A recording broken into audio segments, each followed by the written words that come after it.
5 Mysterious Unsolved Cases, Part 3.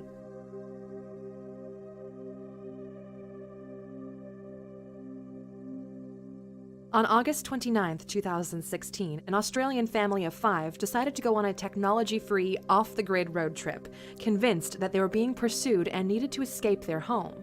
For reasons unknown, married couple Mark and Jacoba Trump were convinced that someone was out to rob and kill them, and believed that they had to flee their Red Currant farm. They took with them their 3 adult children, aged 22, 25, and 29, and drove away in their gray Peugeot station wagon. They left their passports, credit cards, and cell phones behind, and when they discovered that their son Mitchell had brought a phone along on the trip, they made him throw it out the window as they were convinced it was being used as a tracking device. Each member of the family, over the course of 6 days, was found one by one.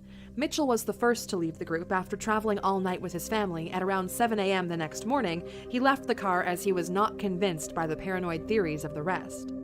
Later that day, the 2 daughters of the group, Rihanna and Ella, also left their parents and stole a car and drove to the town of Goulburn, where they reported their parents as missing.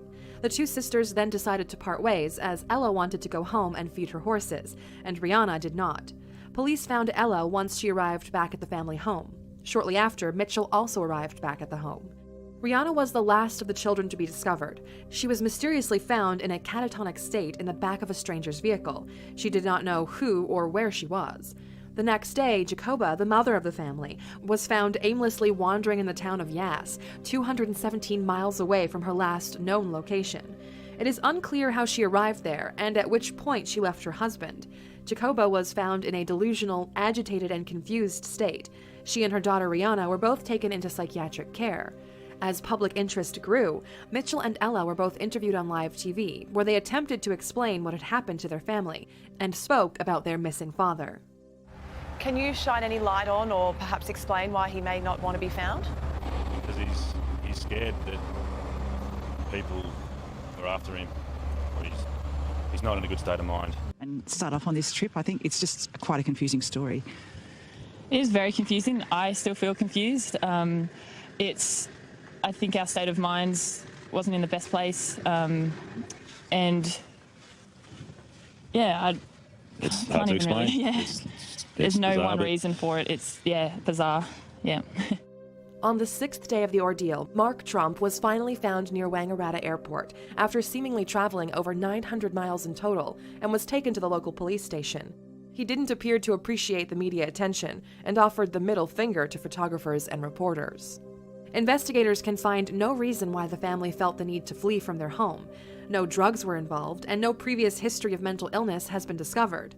Theories ranging from chemical poisoning to stress in the family to toxins in the water, or even just a hoax, have been put forward. Some are also suspecting that the bizarre incident could be a rare case of folie à plaisir, which in English is translated as the madness of many. This disorder can be responsible for close-knit families sharing a heightened delusion of paranoia or fear. Although this is only speculation, and the real reason for their actions and their apparent need to escape is yet to be discovered.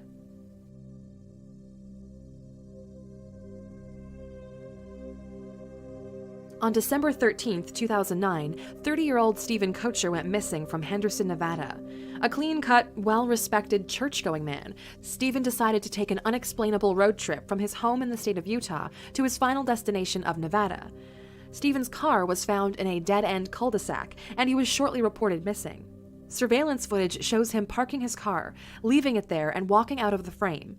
In this footage, he is alone and appears to be walking as if he has a destination in mind.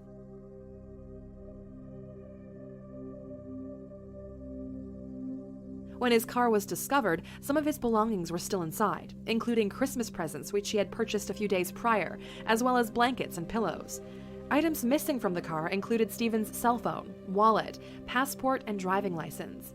For 2 days after his disappearance, his cell phone signal was picked up by a signal tower several miles from his car. It is unknown why Stephen was making cell phone calls near this tower, where exactly he was, and if it was indeed Stephen making these calls. His family are unsure why he left Utah, with no apparent cause for his disappearance other than some financial concerns. Some have speculated that Stephen may have gone to Nevada to look for a job, or to hand out flyers to advertise a window washing business. Stephen is a devout Mormon, and due to his religious beliefs, he does not drink alcohol or take any drugs. Suicide is not suspected, and no sign of foul play has ever been discovered. The case remains open and is still unsolved.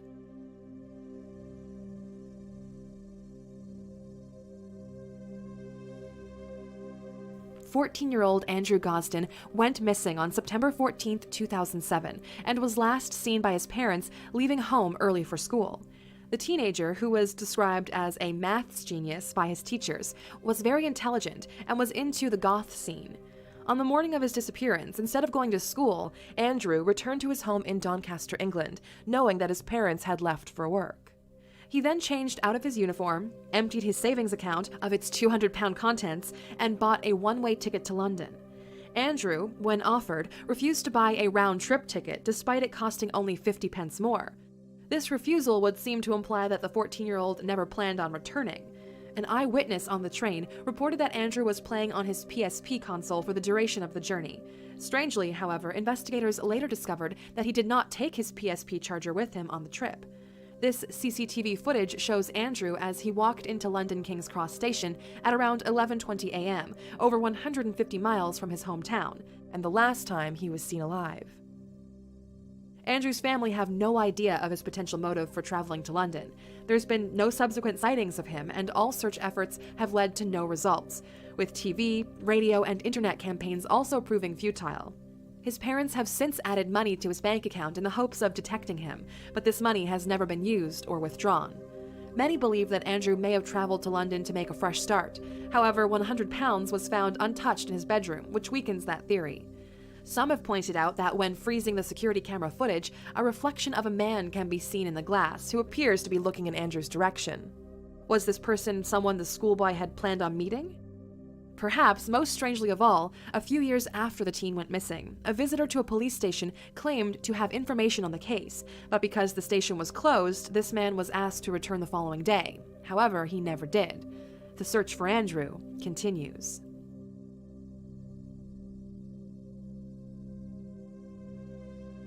On August 9, 2013, 26-year-old Brandon Lawson went missing from his car on Highway 277 near Bronte, Texas. After getting into an argument with his girlfriend, Brandon left his home just before midnight before calling his brother a short while later to report that he had run out of gas. When his brother arrived at the stated location, Brandon was no longer in his car. The vehicle had no damage, and his phone and keys were gone. In addition to calling his brother, Brandon also had contacted 911. In this mysterious and unclear phone call, Brandon breathlessly and fearfully asked the police to please hurry, and seemed to utter the words, "We're not talking to them." From this exchange, it's pretty safe to say Brandon was with someone else, but it is impossible to know who and what the statement meant. What is clear, however, is that he sounds very desperate and incredibly scared. 9/2013 0:50 and 38 seconds. 911 emergency. Yes, I'm in the middle of the field. The safe, we're just pushing guys over.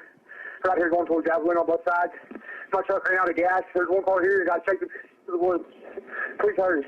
Okay, now run that by me. We're not talking to him. I actually ran into him. Ah, you ran into him. Okay. Got the first guy. Do you need an ambulance? Yeah, no, I need the cops. Okay. Is anybody hurt? Hello? Hello? Hello? Although Brandon's 911 call is very hard to understand, repeated listens seems to imply that some unidentified people were trying to take him into the woods, though this speculation cannot be confirmed.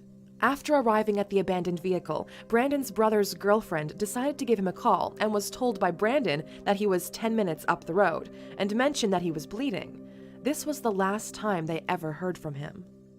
Brandon's family and friends are unable to guess what happened that night, and all speculation has been fruitless. The 29-year-old has 4 children and a girlfriend, and no apparent motive to run away. No trace of Brandon has since been found.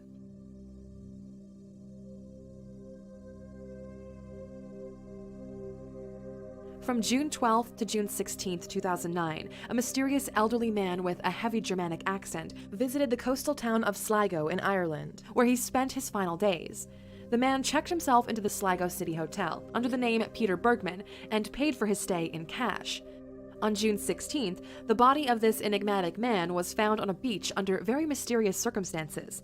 Investigators looked at all available CCTV footage in an attempt to work out what had happened to him. They noticed that when Bergman left the hotel each morning, he was carrying a disposable plastic bag. He would then return later in the day, seemingly without this bag. It is believed that he was gradually and carefully disposing of his personal belongings, though no evidence has ever been found. On the second morning of his stay, the man visited the local post office, where he purchased 8 postage stamps and airmail stickers. Presumably, this means that he sent out several letters in the post, most likely to friends and family, but this is only speculation. The CCTV footage assembled from the case shows a great deal of the man's comings and goings inside the hotel and around the town. However, no footage exists of the moments in which he disposed of the contents in his purple bag. Investigators believe that by meticulously and intentionally avoiding cameras during these key moments, the man was attempting to hide his actions and decrease the chances of his disposed belongings ever being found. It is unknown why this man seemed so intent on permanently hiding his identity, though it is clear that this was very important to him. The real mystery began when the investigators uncovered that the name Peter Bergman was an alias, as there is no record of anyone in the same age bracket or description possessing this name anywhere. On his final day in Sligo, the man checked out of the hotel with his purple plastic bag and 2 more black bags. He then walked to the bus station where he is spotted on CCTV carrying only 2 bags. The man goes inside the coffee shop and can be seen in the footage pulling out a piece of paper and reading it before tearing it up. He then took a bus to the beach of Ross's Point. Many witnesses saw him and reported that he was pacing up and down the beach and seemed to be behaving strangely. It is at this beach that his body was later found. Bizarrely, the mysterious man had removed all labels from his clothing and had no wallet, money, or any forms of identification on his person. An autopsy was performed and determined that there were no signs of foul play and no signs of saltwater drowning. Further examination showed that the man had extensive prostate cancer and numerous bone tumors. But despite his bad health, the toxicology report showed that there were no drugs, including painkillers, in his system, which meant he would have been in a significant amount of pain. The most accepted theory is that the man traveled to Ireland and decided to take his own life. However, despite further investigations, police are completely unable to discover who this man was, how he died, and the reasons for his mysterious actions.